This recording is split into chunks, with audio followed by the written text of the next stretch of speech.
any index, that bit will also appear more than 4 or 3 times. What I was saying won't work in this case. Like if we have 13888868, Okay. then in the first position there is a 3 ones and 3 zeros. No. Yes, if we take 1 3, but okay, 1 2 3 4 5 6 7. If we have an array with 13888868, Yeah. then 8 should appear, right? Yes. So right now 8's last bit is 0, right? Are you talking about index 0?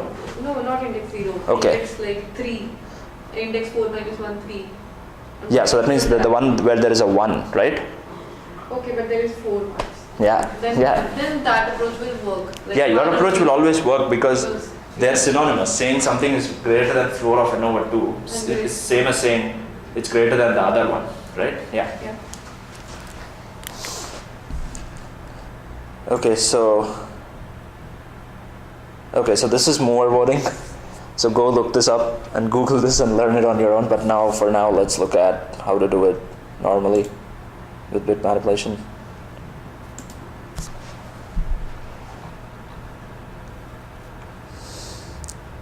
Yeah, here I just did size over to strictly speaking, it should be math.floor, but again, it's one implies the other, so I just did this.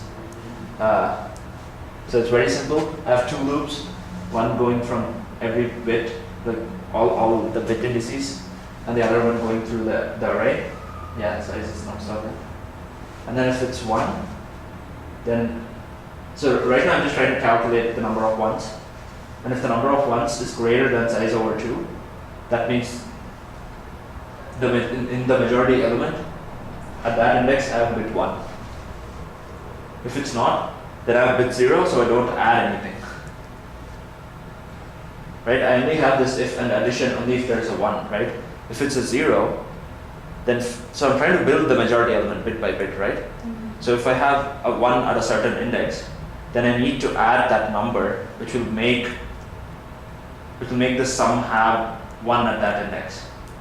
If the bit is 0, then there's nothing to add, right? Right? Yeah. So I only have an if, and I do this, and then I return majority. Make sense?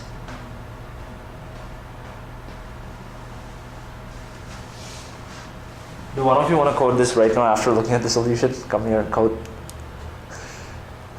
This is like great practice for interviewing, right? Because in an interview, you'll be in an even more pressurizing situation. You have to write code. So, man, do you want to give it a shot? Come and code this. Yeah. That's true. That's good. I like that confidence. Good. Do you want me to do it right now? Yeah, maybe you should do it for the next problem, and for which I don't show the solution. Yeah, because it's very simple. You have an idea, you just turn it into code. That's it, right? So let's have you do it for the next problem.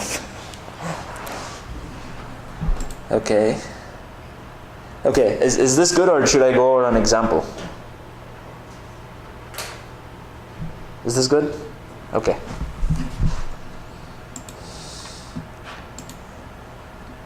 Okay, so the same idea over and over again.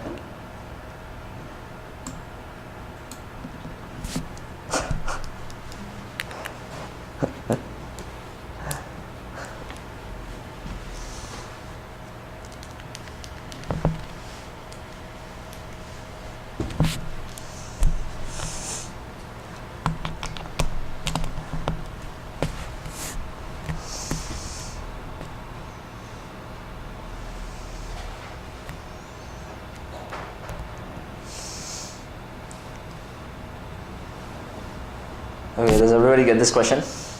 So I have an array of integers where the size of the array is 1. It's a multiple of 3 plus 1, right? And I have every number appearing 3 times except for one number which only appears once. So it could be something like 1 1 1 2 2 2 3 3 3 4, right? Where 1 2 3 appear exactly 3 times and 4 appears exactly once. Make sense? So you need to identify which number that is, the one that's just appearing once. Okay? Is the problem definition clear? Okay, so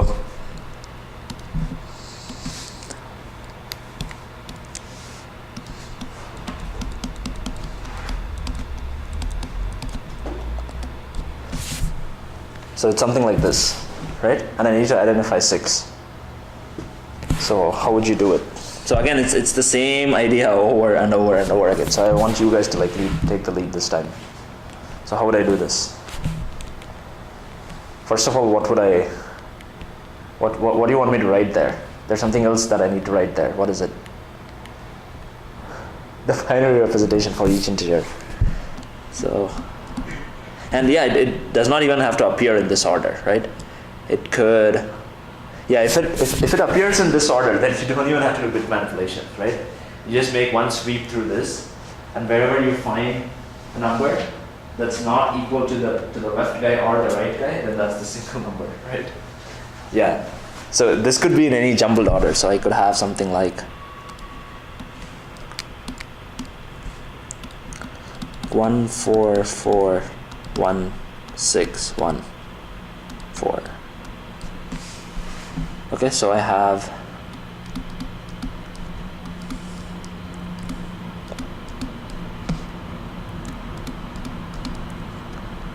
what is 6?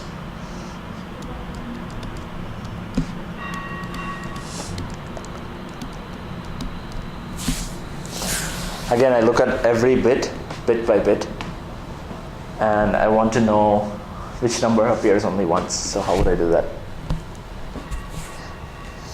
Again, it's the same idea. For each bit index, I try to guess in my final answer, is there a 1 or 0? And then I try to add that. Make that part of my answer, right? So how would I know at an index whether in my result do I have a 1 or 0? How would I know that?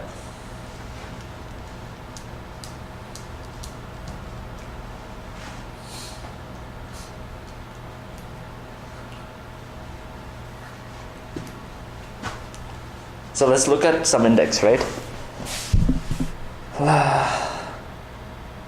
Let's look at index number. Okay, let's look at all indices. So for at least I equals 3, they're all zeros, right? So obviously, even in my result, at that index I'll be 0. There will be a 0 because everything is 0, right? Yeah. Now at index 1, I have 0 1 1 0 1 0 1. So with that information, can I tell whether in my answer at that index do I have a 0 or a 1? With that information? Yes, obviously we can, but how? So I know every number appears 3 times, right? And only this guy appears for more than 3 times. So if the count of ones, if it's a multiple of 3, that means I know that in that number there isn't a 1. Because the count of zeros will not be a multiple of 3.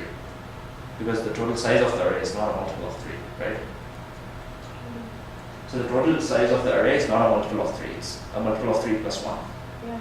Right? And either the count of zeros or the count of ones will be a multiple of 3. Okay, unless all of them are zeros. Okay, so if I have a 0 at that index, that means the count of ones should be a multiple of 3. At what position? A 0? Yeah, so if in my final result, at that index, if I have a 0, then the count of ones should be a multiple of 3 because the other numbers always have to appear 3 times. Right? And same vice versa. If at a certain index, if in my result there is a 1, then the count of zeros should be a multiple of 3. Because the zeros come from repeating numbers, and all the repeating numbers should be 3 times. So if I'm a 1, then the count of zeros should be a multiple of 3. And if I'm a 1, or if I'm a 0, then the count of ones should be a multiple of 3. So that's all I do. I count the number of ones. If it is a multiple of 3, that means in my result I have a 0. If it is not a multiple of 3, then in my result I have a 1. So the multiple of 3 could be 0. Yeah, 0 is also a multiple of 3. Yeah. So that's what happens here. So here, the count of ones is a multiple of 3 because the number of 0 ones is 0, which is a valid multiple of 3. So in my result, I have 0. Okay, get it? So it's very simple, right? So except for this guy, Every other guy appears 3 times.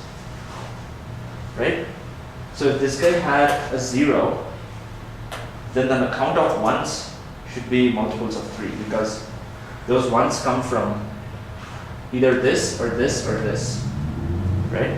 And those guys appear 3 times. Right? It's slightly tricky to see, but you guys get it? Yeah. so it's the same idea.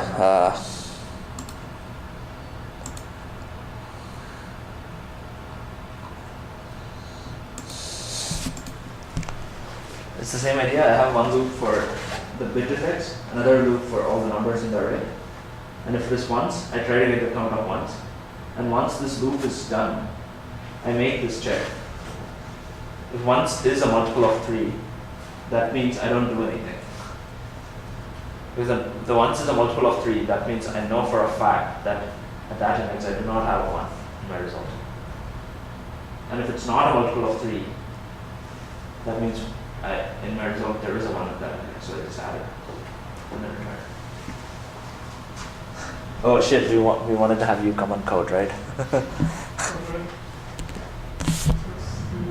No, let's do like a problem where I don't show you the solution. Yeah. Okay, yeah. Okay, let's do a break now. And then let's resume in 10 minutes.